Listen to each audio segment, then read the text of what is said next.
इसको जमात इस्लाम चला रहा है और जमात इस्लाम को पाकिस्तान बैक कर रहा है।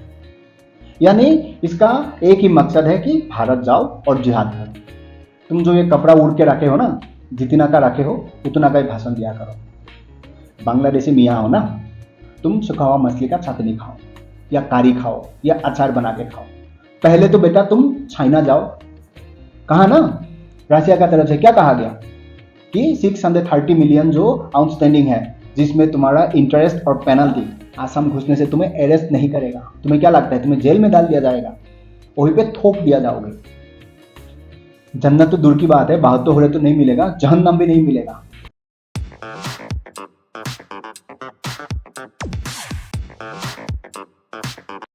तो साथियों, बांग्लादेश में ये जो इंटरिम गवर्नमेंट फॉर्म हुआ, ये आजकल क्या कर रहा है कि जो भी अल कायदा से जुड़ा हुआ या टेररिस्ट एक्टिविटी से जुड़ा हुआ जेल के अंदर बंद पड़ा हुआ है, इसको निकल रहा है। क्योंकि ये पूरा गवर्नमेंट पापेट वाला गवर्नमेंट है। इसको जमात इस्लाम चला रहा है और जमात इस्लाम को पाकिस्तान बैक कर रहा है। यानी इसका एक ही मकसद है कि भारत जाओ और जिहाद करो। हाल ही में एक चीफ प्रो अल कायदा का जो सपोर्टर है, वो जेल में बंद पड़ा हुआ था, जिसका नाम है मोहम्मद जसीमुद्दीन रहमानी। इसको निकाल दिया और रहमानी निकलते ही फ्राइडे को एक वीडियो बना के भारत को वार्निंग दे दिया। इसने कहा बांग्लादेश सिक्किम और भूटान जैसा नहीं है, बांग्लादेश में 18 करोड़ मुस्लिम रहता है, हमारी तरफ देखना भी मत। अगर जरूरत पड़े हम चाइना को बोल देंगे कि जो चिकन नेक है ना, जो सिलीगुड़ी कॉरिडोर है, इसको क्लोज कर देगा। और 7 सिस्टर जो नॉर्थ ईस्ट का, यहां से भी हम फ्रीडम मूवमेंट करा देंगे। कल तक ये जेल में पड़ा हुआ था, सड़ा हुआ रोटी खा रहा था, आज बाहर आते ही भोंकना चालू कर दिया। क्योंकि इसको जमाते इस्लाम, पाकिस्तान ISI, अल कायदा का सपोर्ट मिल रहा है। तो इसने तो कभी जिंदगी में स्कूल कॉलेज गया ही नहीं होगा ना, इसको तो फॉर्मली शिक्षा का कुछ आदत ही नहीं है। गया तो मदरसा, तो वहां क्या सिखाया होगा? तुम्हें जिहाद करना है, AK-47 उठाओ या सुसाइड बम्बर बन जाओ, बस निकल पड़े। भारत को कहता है कि हमारा तरफ मत देखना। बेटा तुम्हें जो ये जो बांग्लादेश 18 करोड़ मुस्लिम जो रहते हो ना आज, इसको भारत ने बांग्लादेश बना के दिया है। पहले ईस्ट पाकिस्तान था, अब तो तुम सीरिया बनने जा रहे हो। तुम जो ये कपड़ा उड़ के रखे हो ना, जितना का रखे हो उतना का ही भाषण दिया करो। बांग्लादेशी मियाँ हो ना, तुम सुखा हुआ मछली का चटनी खाओ या कारी खाओ या अचार बना के खाओ। ये कम मामा, ये भारत को आंख मत दिखाओ। तुम ये जो पाकिस्तान का भाषा जो बोल रही हो ना, 18 करोड़ मुस्लिम्स है, हमारे तरफ देखना भी मत। पहले तुम्हारा कितना नंबर माँ का बाप ये पाकिस्तान जो है ना, उसको जाके पूछो कि पाकिस्तान का हालत आज ऐसा क्यों हुआ। सारा दुनिया घूम घूम के जो ये कटोरा लेके भीख मांगता फिरता रहता है, दुनिया में जितना चोर डकैत पॉकेट मार आज का दिन में पाकिस्तान से बन रहा है, और आतंकवाद का तो हर घर का कहानी है। तुम उसे जाके पूछो मोदी आने के बाद ये हालत क्यों हुआ। जेल में पड़ा हुआ था, बाहर आ गए हो, कोई बात नहीं बेटा, 2-3 टीम बनाओगे, उसको तुम मद्रासा में यही सिखाओगे जिहाद करने के लिए, तुम उसी में व्यस्त रहो, उससे ज्यादा सोचो मत। ये जो तुम बोल रही हो ना, हम कश्मीर का तरफ से भी फ्रीडम के लिए भी पाकिस्तान और अफगानिस्तान का हेल्प से मूवमेंट कराएंगे। ममता बनर्जी को भी मोदी से अलग कर देना चाहिए, ताकि वेस्ट बंगाल जो है वो एक इंडिपेंडेंट स्टेट या कंट्री बन जाए। ये तुम जो उछा रही हो ना, बस वही करो।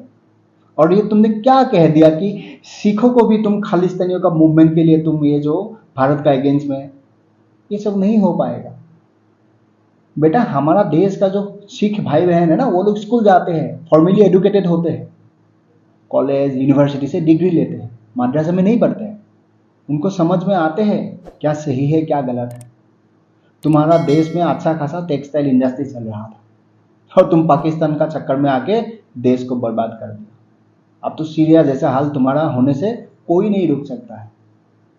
अब तो रशिया ने भी दे दिया तुम्हें अल्टीमेटम, 630 USD मिलियन जो है जमा कर दो। पहले तो बेटा तुम चाइना जाओ। कहा ना, रशिया का तरफ से क्या कहा गया कि 630 मिलियन जो आउटस्टैंडिंग है, जिसमें तुम्हारा इंटरेस्ट और पेनल्टी ये तुम यूएसडी डॉलर या चाइना का युआन में जमा करो बैंक ऑफ चाइना जो शंघाई में है।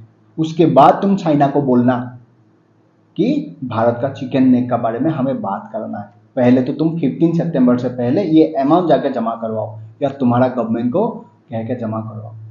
उसके बाद आज जो उछल रही हो ना, तुम्हारा घर में जो ये रोशनी आ रहा है ना, ये हमारा भारत से दिया हुआ है। गौतम अदानी ने भी दिया है ना लेटर। कितना देना है? 800 मिलियन यूएसडी। ये पेमेंट करो। ये तो ऑफिशियल वर्ड है, रिक्वेस्ट। ये तुम्हें धमकी दिया जा रहा है कि बेटा जल्द से जल्द 800 मिलियन डॉलर का जो ये ओवरड्यू है इसको पेमेंट करो, वरना तुम्हारा देश से पावर भी काट दिया जाएगा। तुम्हारा जो ये तुम जो बोल रहे हो ना कि हम दिल्ली तक हिला देंगे मोदी को, ये वो फलाना फलाना जो तुम बोल रही हो, वहां तक तो तुम्हें सोचना ही नहीं चाहिए, क्योंकि तुम्हारा सर पे जो ये कपड़ा तुम बांध के रखे हो वो जितना का रखे हो उतना का ही सोचो। सबसे पहले तुम एक काम करो, तुम में अगर इतना हिम्मत है, बांग्लादेश का और भारत का जो बॉर्डर है ना, भारत का 5 स्टेट बांग्लादेश का साथ बॉर्डर शेयर करता है, उसमें से एक असम है। घुस के दिखाओ, हिम्मत है तो। जानते हो कौन बैठा हुआ है वहां पर? एक बार घुस के दिखाओ, मालूम पड़ेगा। हिमंत बिश्व शर्मा आसाम घुसने से तुम्हें अरेस्ट नहीं करेगा। तुम्हें क्या लगता है तुम्हें जेल में डाल दिया जाएगा? वहीं पे थोक दिया जाओगे। जन्नत तो दूर की बात है, 72 हो रहे तो नहीं मिलेगा, जहन्नम भी नहीं मिलेगा। नो मैंस लैंड में पड़ा रहोगे, सुअर जैसा मौत मरोगे। कल तक भीख मांग रहे थे और आज पाकिस्तान आके क्या तुम्हारा पीछे थोड़ा सा तेल लगा दिया और तुम जिहाद का नाम पर भारत को धमकी दे रही हो। बांग्लादेश में 18 करोड़ मुस्लिम्स हैं। भारत में कितना पॉपुलेशन है जानते हो? 140 करोड़। अगर 40 करोड़ को साइड भी कर दूं, 100 करोड़ अगर तुम्हारा देश में घुसेगा, तुम जेल नहीं पाओगे बिना हथियार का। इंडियन आर्मी तो है ही। अगर इंडियन आर्मी का बारे में भी तुमको जानना है तो तुम्हारा किसी माँ का बाप जो पाकिस्तान है उसको ही पूछ लेना, मालूम पड़ जाएगा। तुम मदरसा में वही ज्ञान दो जो तुम्हें आज मिल रहा है, और उसके बाद अगर जबरदस्ती घुसना चाहोगे वहीं पे थोक दिया जाओगे। तुमसे नहीं हो पाएगा रहमानी। तुम सूखी हुई मछली का ना चटनी खाओ, अचार खाओ, ताड़ी खाओ। बांग्लादेशी मियाँ हो ना, सुबह शाम वही खाते हो तो वही खाओ, प्यार से खाओ, बैठ के खाओ।